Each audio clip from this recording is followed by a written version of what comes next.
пожаловать на первые новости от GameZone и Никоза. И без долгих вступлений к новостям. Разработчиками было представлено первое интервью с создателями Need for Speed Shift. Видео перед вами.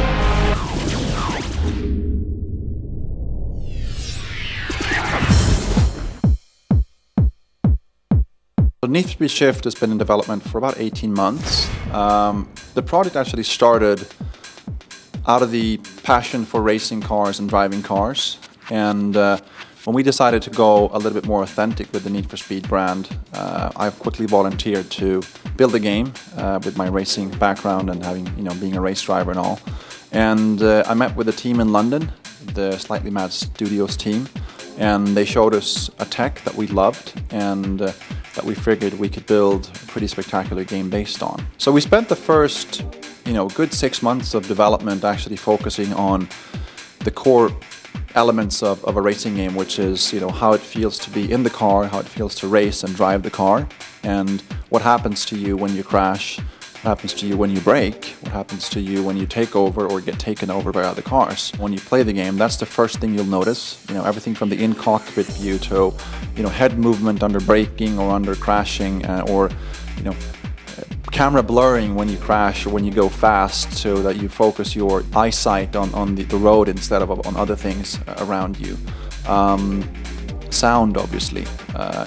AI that adapts to how you drive and that come back at you if you hit them, or that actually make mistakes, or they crash out, or they hit each other in front of you. And we basically wanted to achieve a game where the AI never appear to do the same things twice. Everything in the cockpit kind of works. All the dials work. The speedometer, the odometer, the fuel pressure, fuel meter, everything is working. You can look around in the cockpit and you'll see cars on your right, cars on your left. You'll see small things like the leather looks like leather and the carbon fiber looks like carbon fiber, so it's highly detailed, as you've seen in screenshots. We've applied a lot of G-forces to the body and the camera, so when you brake, your head goes forward. If you crash, your head gets swung around. The great thing about the tech that the Slightly Mad guys have is that if you build a Porsche as an example, where the engine sits in the back, it has a very typical way of behaving. So what the guys do, they plug in a bunch of data, and then that basically tells you the engine is here, here's the distance between the wheels, the weight is this, and the brake bias should be this, and so on.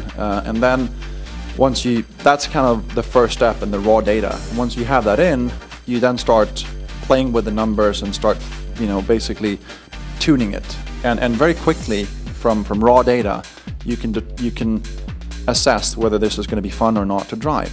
So the underlying tech helps us to iterate on cars instead of trying to get them somewhat right. We get them somewhat right immediately, and then we can work on fine-tuning them to perfection, basically.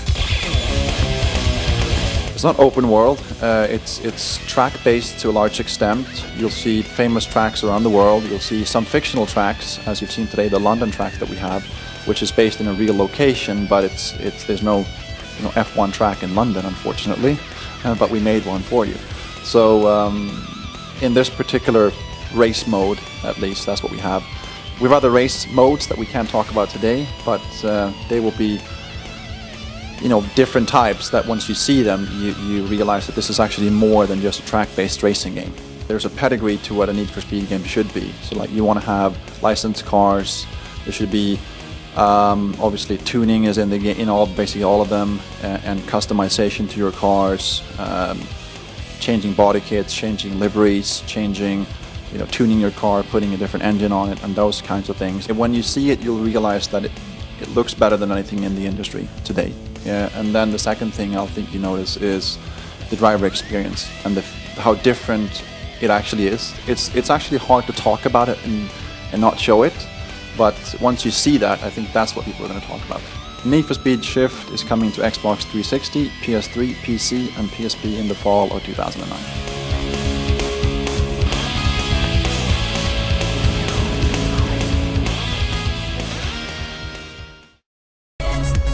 Разработчики динамичной гонки Pure, ребята из студии BlackRock, поделились с прессой свеженькой информацией о своей очередной игре Split, которая должна выйти в 2010 году для платформ ПК, Xbox 360 и PlayStation 3. Причем от миролюбия Pure, в коей, напомним, несмотря на обилие опасных трюков, не было даже намека на травмирование водителей, в Split не останется следа.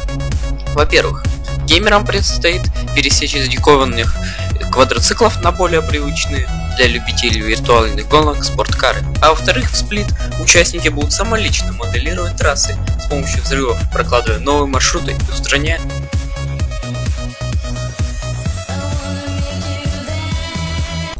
Аналитики из NPD Group подготовили очередной отчет о продажах ПК-игр в Северной Америке. Неделя с 22 по 28 февраля знаменовалась повышенной популярностью серии World of Warcraft и The Sims, хотя на первом месте Warhammer 40 000 Dawn of War 2.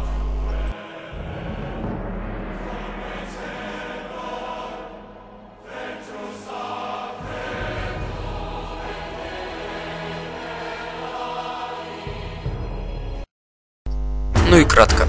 Глава id Software Тодд Холленшит официально объявил, что в 2009 мы не увидим игру Rage. В лучшем случае проект, сочетающий элементы боевика и гоночной аркады, окажется на прилавках через год. Electronic Arts сегодня сообщила, что экшен RTS игра The Good Father 2 от студии Redwood Shores уже на золоте.